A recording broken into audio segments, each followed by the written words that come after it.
lidt trist, i skidt humør, er livet ikke som det bør. Så hold ud, giv ikke op, hold hovedet højt, i morgen er livet dit top. Hold modet oppe, giv alt hvad du har. Jeg stol på dig selv og gør dig helt klar, for uanset om du er trist eller glad, så tag imod hvad den kan give. Så du kan være stolt og være fri. Når dagen er både lang og trist, og livet er helt uden gnist, så giv los, ja bare klø på, hold hovedet højt, for så skal det hele nok gå. Hold modet oppe, giv alt hvad du har. Jeg stol på dig selv og gør dig helt klar, for uanset om du er trist eller glad, så tag imod hvad den kan give. Så du kan være stolt og være fri. Livet kan være hårdt, gå den gale vej, men hvordan du lever er helt op til dig. Hold modet oppe i alt hvad du har. Jeg stol på dig selv og gør dig helt klar, for uanset om du er trist eller glad, så tag imod hvad den kan give. Så du kan være stolt og være fri.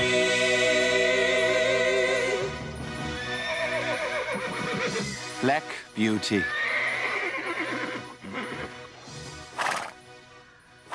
En hest ved aldrig, hvem der køber ham eller rider på ham. Det ved kun skæbnen. Birtwick Park blev den sorte hingst andet hjem. Det var ejet af godsejer Gordon og hans kone. Godsejeren havde ry for at være en god mand og en retfærdig herre. John Manley, der havde stift ben efter et fald fra en hest, var godsejerens betroede staldkarl og kusk. Han boede i et lille hus nær ved stalden. Helt fra starten følte den unge hingst sig tryg ved John. Han havde en blid hånd og et lyst sind. Hingsten huskede, hvad hans mor havde fortalt ham den dag, han blev solgt. Gør dit bedste, hvor end du er, sagde hun. Og frem for alt, værn om dit navn. Hingsten havde ingen idé om, hvor svært det ville blive. Velkommen til dit nye hjem, hest.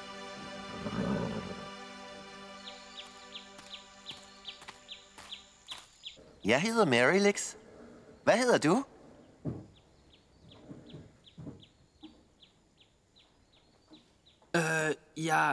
Jeg har ikke et navn endnu. Bare rolig, det får du. Jeg bærer frøken Flora og frøken Jessie på min ryg, og samtidig rider jeg med fruen i huset. Jeg er så Oliver. Jeg har været her længere end nogen anden. I hvad for en ulykke mistede du din hale? Ulykke? Det var ikke en ulykke. Det var en skammelig koldblodig handling. Da han var yngre, Meget yngre. skar de halen af ham. Hvorfor? De gjorde det, fordi det var moderne. Det hedder kupering. Jeg kalder det grusomt.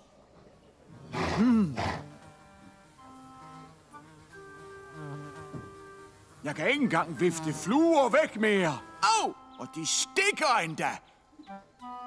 Hvorfor skærer folk ikke ørerne af deres egne børn, så de bliver smarte? Eller spidsen af næsen, så de bliver moderne? Hvorfor skal de dog torturere og vansige os? Klap nu i. Du brokker dig altid. Og hvem er du? Det der var altså min boks, at du ved det. Jamen, undskyld, de satte mig herind. Du skal ikke undskylde, bare forsvinde. Tag det roligt. Sådan er hun mod alle. Frøken Flora og frøken Jessie er blevet bange for at ride på hende nu. Hun har en dum vane med at bide. Det er derfor, du er her. Jamen, jeg vil ikke gøre hende gal. Hun bliver god igen. Bare rolig. Du falder snart til. Der er ikke bedre steder at bo end Birtwick Park.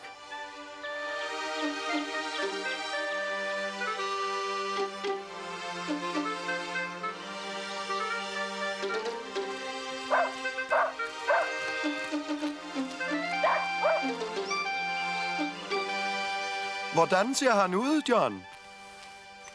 Første klasses rap som en hjort og et ret roligt gemyt. Et lille nyk i tøjlen er alt nok.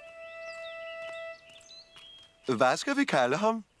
Vi kunne kalde ham Ibenhold. Han er lige så sort som skudsværte. Hvad med solsort? Ligesom onkel Marks hest.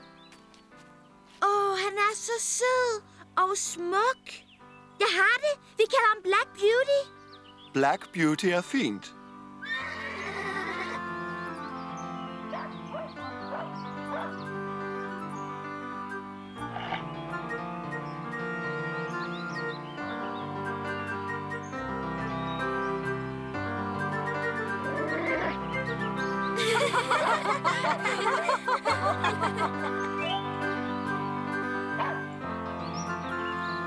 Jeg sagde jo, de var flinke. Ja, de er flinke nok. Det skal ikke lyde som om, at jeg beklager mig, men jeg er vant til at have min frihed. Det er svært at være tilpas med alle de remme og gjorde og de skyklapper. Hvad er det, vi ikke må se? Rolig, Beauty. Det vender du dig til. Og vi får fri et par timer om søndagen til at lege æbleplantagen. Æbler! Black Beauty elskede sin søndag. Selvom fodret var godt på Birdwick, og stalden var lys og luftig, var der ikke noget bedre end frihed. Total frihed på en skøn sommerdag.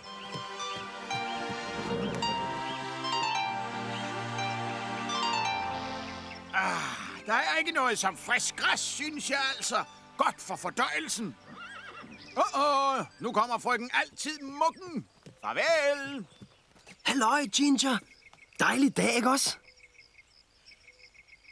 Hør, Beauty. Jeg vil gerne sige undskyld for min opførsel.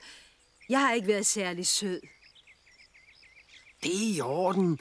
Jeg ville heller ikke være glad, hvis nogen tog min plads. Jeg tror ikke, at du forstår det. Ser du, der er en grund til, at jeg bider. Der er aldrig nogen mand eller hest, der har været sød mod mig. Da jeg blev 4 år, havde jeg allerede haft 3 forskellige ejere. Før jeg kom hertil, var min herre en moderigtig gentleman, der ville give mig optømme på. Du ved nok ikke, hvad det er, men jeg siger dig, det gør noget så ondt.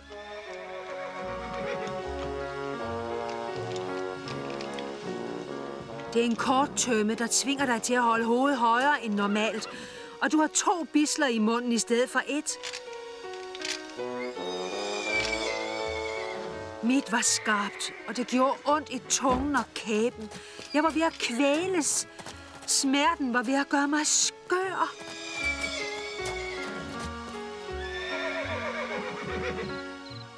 Den nat stak jeg af.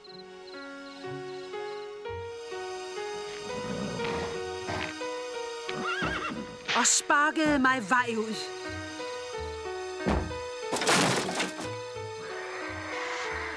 Jeg vidste, at jeg var færdig med det sted, men jeg var ligeglad. Det skulle de i hvert fald ikke gøre ved mig. Og derfor snapper og bider jeg sommetider, når jeg skal have seletøj på. Jeg kan ikke lade være. Jeg er ked af, at de var onde ved dig. Men jeg er heldig. Jeg er her, og jeg har mødt dig. Kom så, I to. Lad os løbe ned fra enden af plantagen. Jeg tror, vinden har blæst nogle æbler ned. Jo længere Black Beauty blev på Birdwick, jo stoltere og lykkeligere blev han. Godsejer Gordon og hans venner behandlede deres dyr og deres venner med samme venlighed. Beauty forstod nu, hvad Ginger mente med, at hun havde været heldig. Du er en fornøjelse at ride, Beauty. Et behageligere dyr kan jeg ikke tænke mig.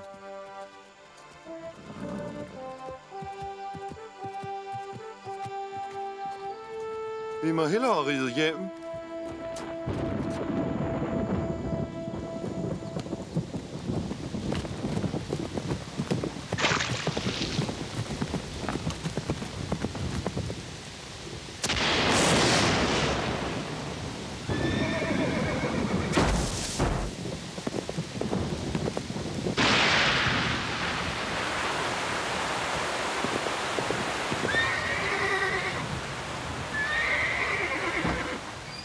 Kom nu, hest.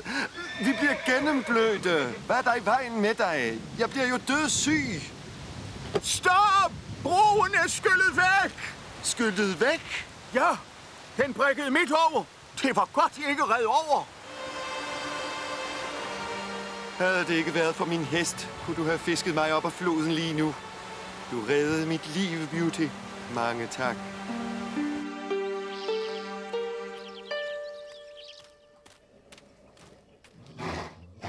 Hvem er det med gamle John? Den nye stalddreng. Staldpige, mener du? Jeg er en god rytter, Mr. Manley, og jeg elsker heste mere end noget i denne verden. Så er du havnet på rette sted, Jenny.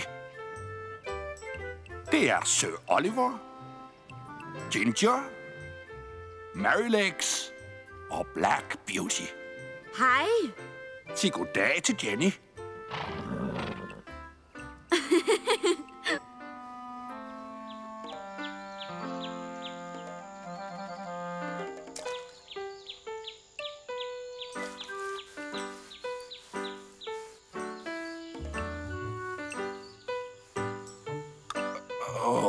Hvad er der, Mr. Manley?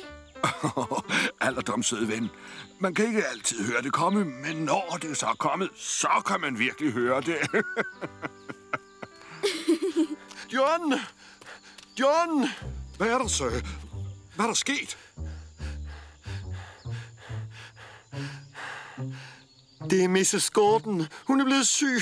De må altså hente Dr. White. Giv ham den her sadel, så ved han, hvad der er galt. Giv Black Beauty sadel på. Hurtigt. Og giv den her sadel til doktoren. Jeg vil, sø. Jeg vil ride selv, hvis jeg kunne. Tæt og roligt, Mr. Manley. Jeg skal nok gøre præcis, hvad de beder mig om. Rid som en stormvind, Jenny. Der er ikke til kunden, der spiller. Kom så, Beauty. Du kan klare det. Jeg ved, du kan. Flyv! Rid for dit liv, Beauty.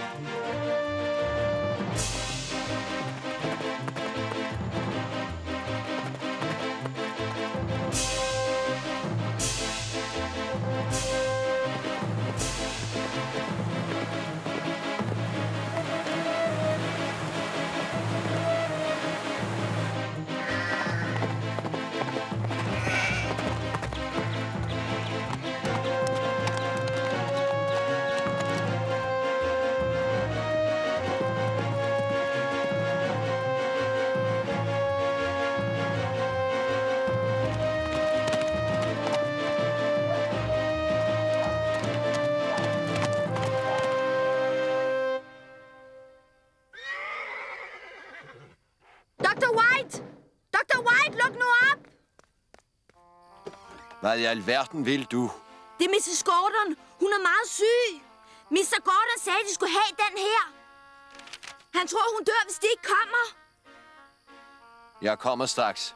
Men jeg må låne din hest. Min søn har min. Han har løbet meget stærkt for at nå frem. Og han skal hvile sig først.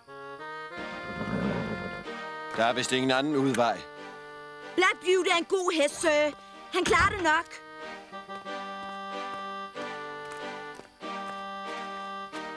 Sørg for, at man tager sig af ham, når de når frem. Javel, unge dame. Det var flot, du nåede så hurtigt frem. Flyv, Beauty, flyv!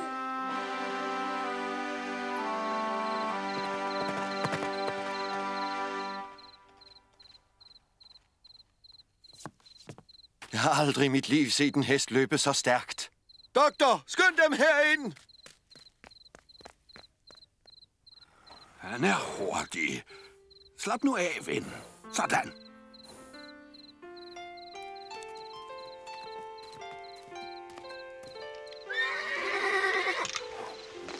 Rolig. Jeg har dig. Min fine Beauty. Du reddede min frues liv. Ja, du reddede hendes liv. Bliv der, du.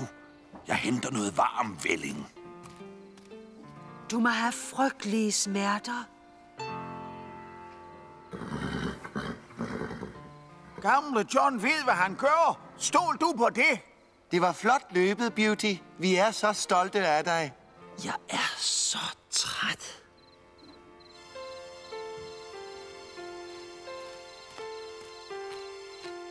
Der er ikke mere, vi kan gøre, Jenny. Resten er op til Beauty.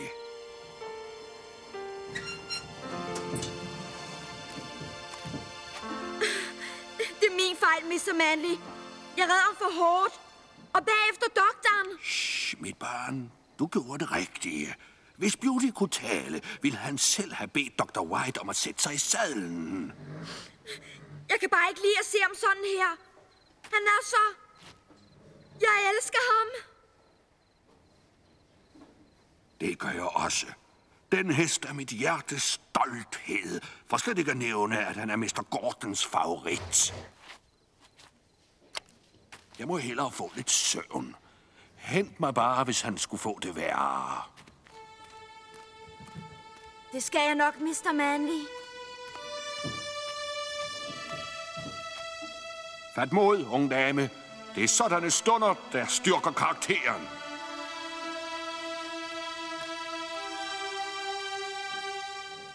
Du må ikke dø, Beauty. Giv ikke op. Det må du ikke. Åh, Beauty. Bare du var min helt egen hest.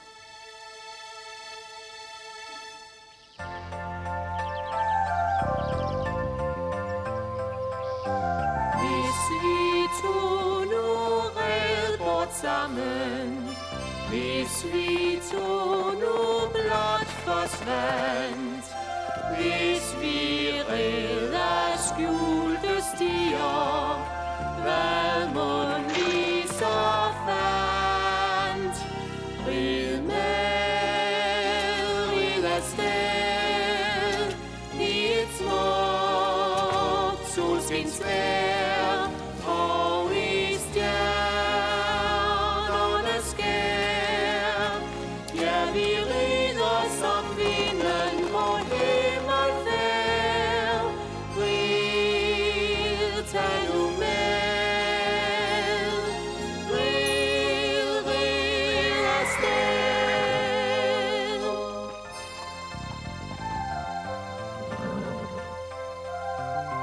Hvis vi nu red bort for evigt, langt ud i det blå, på en tur til skønne steder, hvad mon vi så slår? Rid med, rid afsted, i et smukt solskinsvejr, og i stjernernes skær. Ja, vi rider som vinden på himmelfærd. Rid, tag nu med. Rid, rid afsted.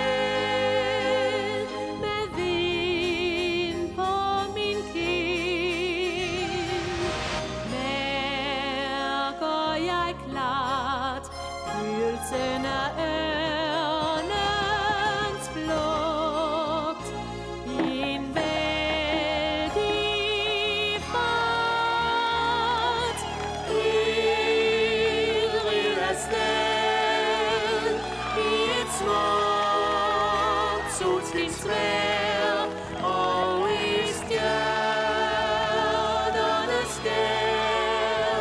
Ja, vi rider som vinden på himmelfærd.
Jamen, tøs, er du okay, Jenny?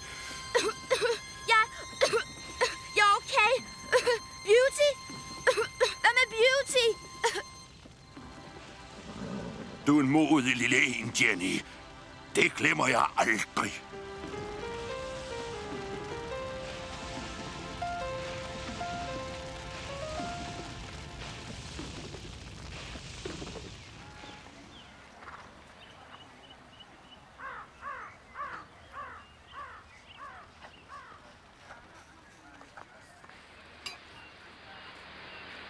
Beauty har det meget bedre. Ikke også, min ven? Takket være dig er de alle i live. Godmorgen, Jenny. Godmorgen, John. Det har været en lang nat. Godmorgen, sir. Og fruen, så? I bedring. Men jeg har nogle dårlige nyheder. Doktoren siger, at fruen skal til et varmere sted for at komme sig. Hvornår? Så snart jeg kan arrangere det. Hvornår skal vi rejse? Skal vi ikke rejse med, sir? Desværre, Jenny, kan det ikke lade sig gøre. Jeg sælger Birtwick og hestene. Nej! Undskyld, sir. Jeg vil ikke... Jeg ved, hvordan du har det, ven. Men sådan er det bare. John, jeg må tale med dig.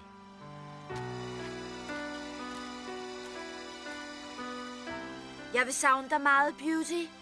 Men hvor du end kommer hen i verden, så vil jeg finde dig igen en dag, du. Det svæver jeg på, at jeg vil.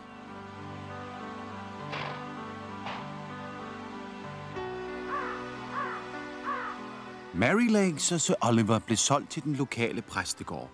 Men det var svært at finde det rette hjem til Ginger og Black Beauty. Til sidst blev de solgt som par til at trække en vogn for Lady Westmont, når hun boede i sit hus på landet. Efter de var kørt til af Mr. York, mødte Beauty og Ginger for første gang husets frue.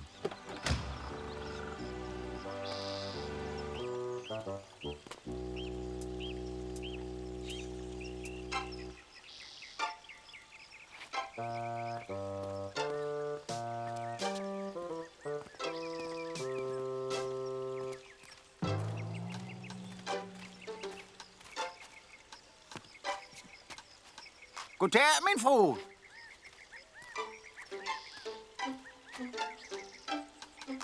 York, du må få de heste til at løfte hovedet. De ser jo ganske forfærdelige ud.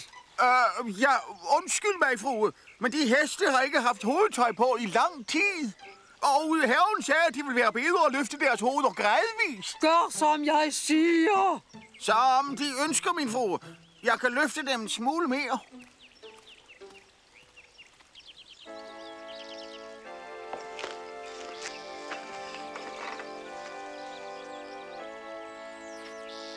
Rolig, Ginger, rolig nu. Sådan, frue. Næste gang bruger du en optømme.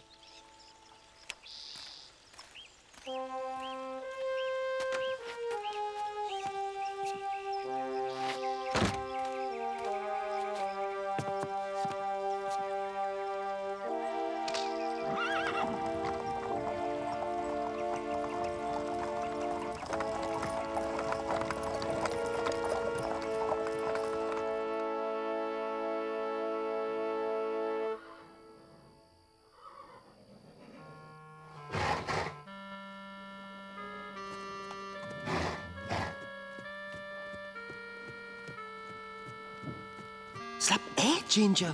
Du blev helt ude af den. Du burde også være godt gal. Når du mærker den væmmelige optømme, ved du, hvad jeg mener. Måske kan York overtale fruen til ikke at bruge den. Jeg har set hende slags før. Hun ved meget lidt om heste, og hun er helt ligeglad med, om det går ondt. Hun vil bare se smart ud, ved hun. Men herren siger nej. Det sagde han til York.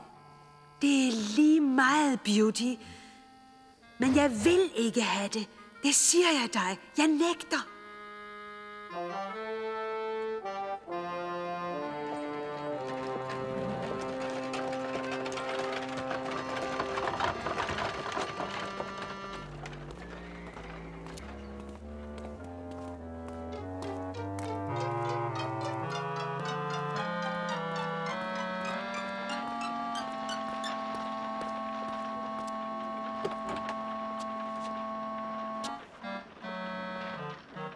Skal de heste aldrig have hovedet op? De har fået optømme på, som de befalede. Så gør dem strammere. Jeg vil have mine heste til at gå med stolthed og stil. Men frue, de er allerede stramme. Du bliver betalt for at gøre, som jeg siger, York. Og hold så op med dit sludder og dit sladder og få straks deres hoveder op.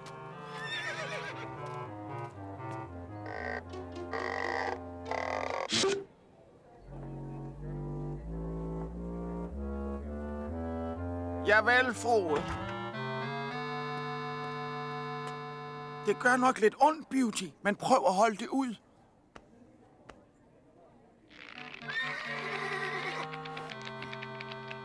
Hey, rolig, rolig. Sådan.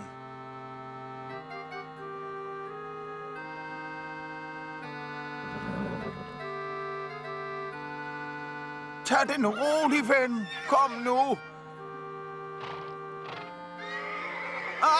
Pokkers til tømme!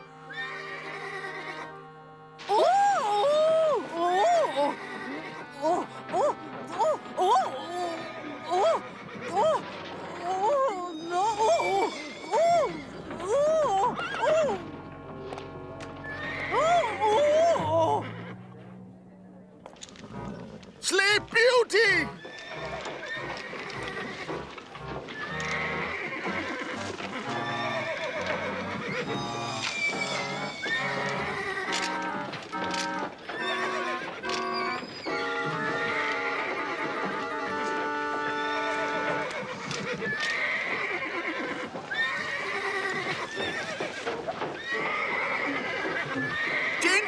Rolig, min tøs. Stop!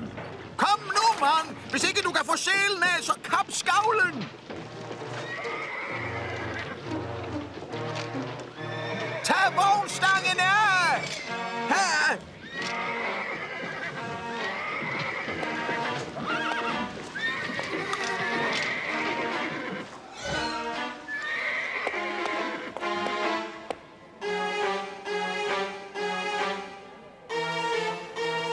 Hans ben er flænget!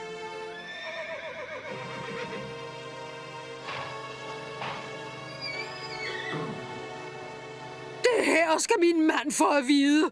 Kør mig hjem!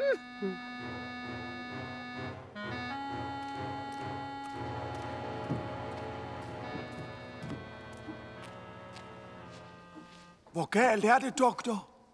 Det er en dyb flænge, men ledet ser ikke ud til at være skadet. Han skal have noget ro, så han kan hele. Han får al den tid, han behøver. Min frue vil ikke have en skadet hest i sin stalle. Desværre, Beauty. Så snart du er rask, bliver du solgt igen. Og den anden hest? Hun skal bruges af den ældste søn som jagthest. Ikke flere hestevogne til hende. For resten vil Lady Westmorne gerne have en snak.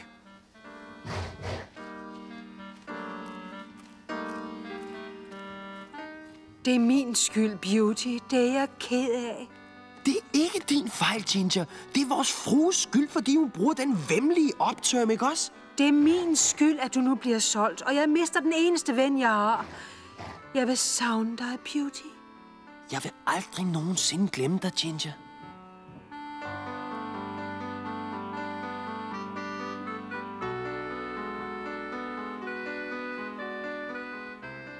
Black Beauty glemte ikke Ginger, men han vidste ikke, hvad der var sket med hende.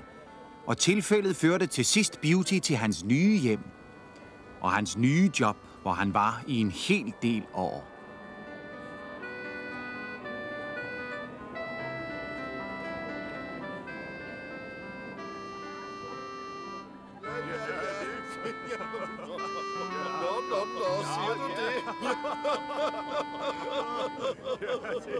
Beauty var blevet købt af Jeremiah Barker, en drosjekusk i London. Jeremiah trænede hende til at trække en drosje og var omhyggelig med, at seletøj og hovedtøj sad behageligt. Der var ingen optømme, intet stangbid og ikke andet end almindeligt seletøj, og det var Beauty glad for. Jeremiah var en god kusk, og han passede lige så godt på sine heste som på sig selv. Jeremiah og Black Beauty var blevet gode venner. Ved I, hvorfor verden er så slem, som den er? Fordi det er så modbydeligt koldt, gamle as.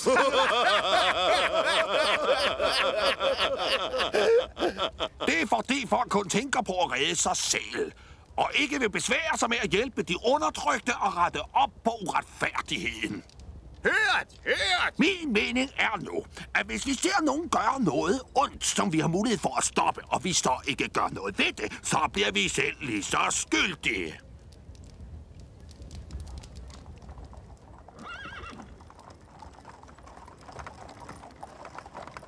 Godt nytår, I gamle sutter. Nå. Hvem har vi så det jo gamle som? Jeg troede, du var død for længst.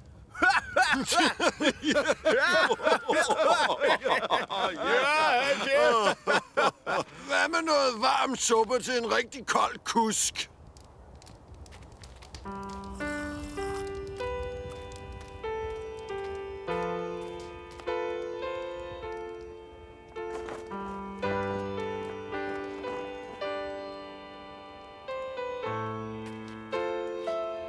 Det er et mirakel, du lever.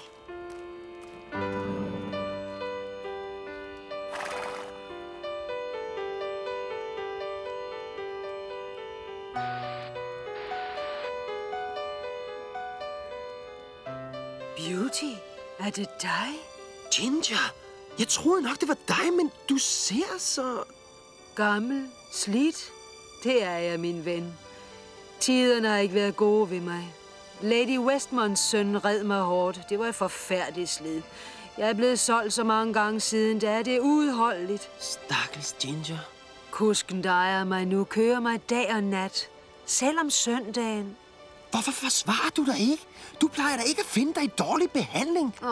Jeg har ikke kræfterne til at forsvare mig mere. Der er ikke meget kraft i mig længere. Nej, sig ikke så noget. Vi mødtes dog en sidste gang. Men vi ser sikkert aldrig hinanden igen. Kom så, tøs. Der er stadig en time tilbage af det gamle år til at tjene en skilling i.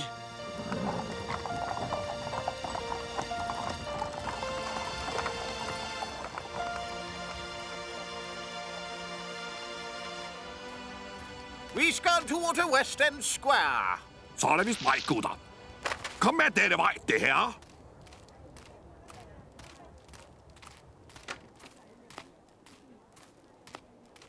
Det er en kortklub, så du må nok vente. Vi betaler selvfølgelig. Ja, det er der også regnet med.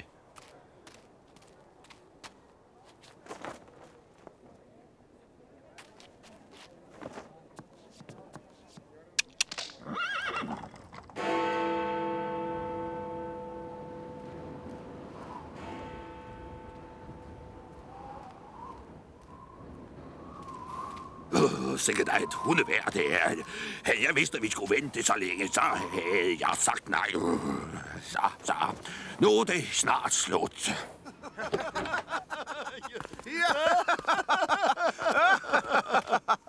At vinde eller ikke vinde er ikke længere spørgsmålet. Spørgsmålet er, hvordan skal vi bruge gevinsten? Jamen, mange tak, min gode mand.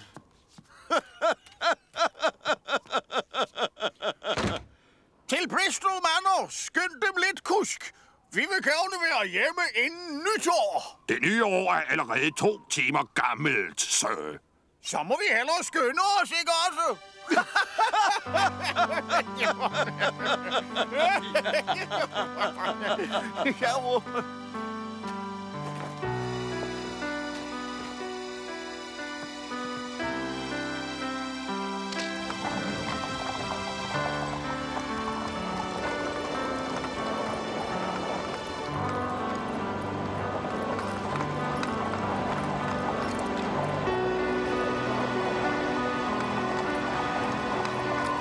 Hey!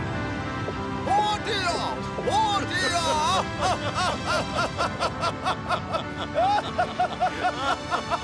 Kom ud og gå, hvis I så gerne vil.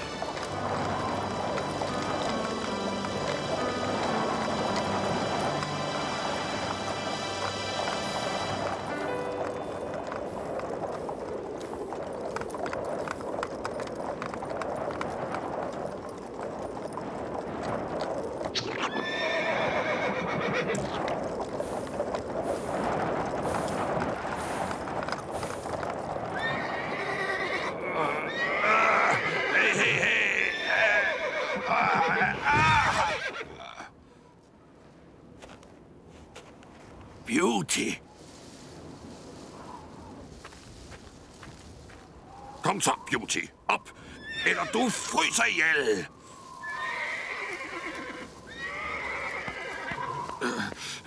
Hjælp mig. Hjælp mig dog.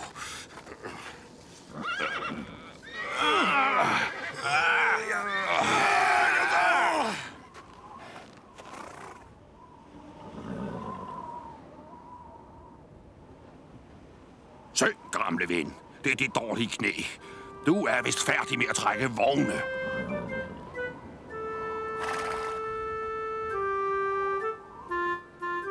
Et hestemarked er et meget morsomt sted. Men ikke for en hest. Der bliver løjet og svindlet mere på et hestemarked, end en klog mand kan genfortælle.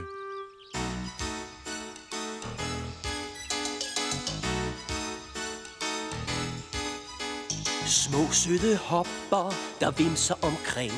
Store stærke hingste med hopper med spring. Vild og tam, dejlig og rå. Ung og gammel, alle tænker de på. Markedsdag, alle er med til markedsdag, som hvert år bliver holdt. Der er heste overalt, de venter nok så stolt.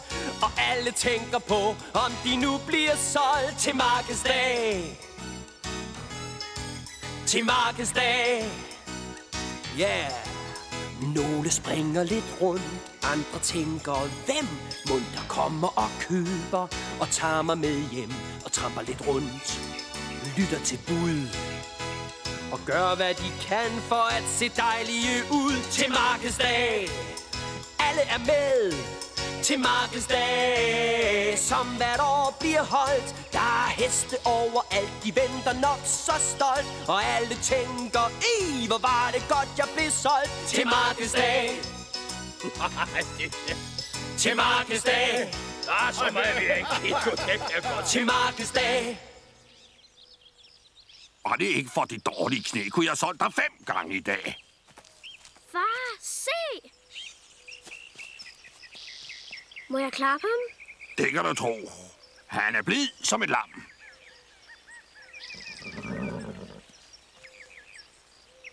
Må jeg ikke godt få ham, farmand? Ja, jeg ved ikke rigtig, knægt. Han virker ret gammel. Desværre kan jeg ikke gøre en gammel hest ung. Men denne her gamle hest har masser af erfaring at trække på, som en ung hest ikke har. Han ser ikke så gammel ud. Willy. Søde far. Giv ham en chance. Deres søn er en klog dreng, Sørf. For min hest har det største hjerte i hele England. Hvor meget? 25 pund. 20? Nej, 23, og han er jeres. 22 og ikke en shilling mere. Top!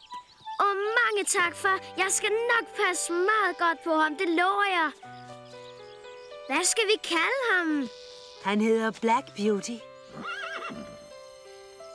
Jamen, det er nemlig rigtigt. Hvor ved de det fra? Det kunne jeg da sagtens se. Jeg hedder Jenny. Beauty og jeg er gamle venner. Du kan ikke kende mig, kan du? Jo, han kan, mor. Han kan. Vi oplevede meget hos godsejer Gordon, ikke også, Beauty? Det har jeg ikke glemt. Men jeg sagde, at vi finder dig en dag. Og her er jeg. Velkommen hjem.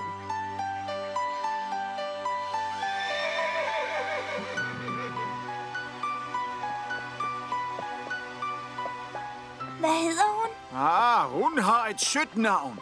Hun hedder Ginger.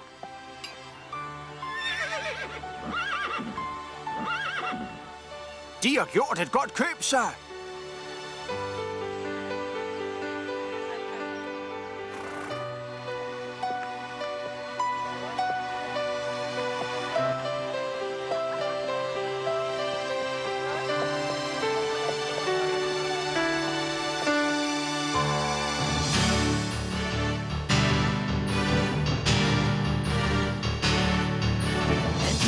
Trist i skidt humør, er livet ikke som det bør. Så hold ud, giv ikke op, hold hovedet højt, i morgen er livet i top. Hold modet oppe, giv alt hvad du har.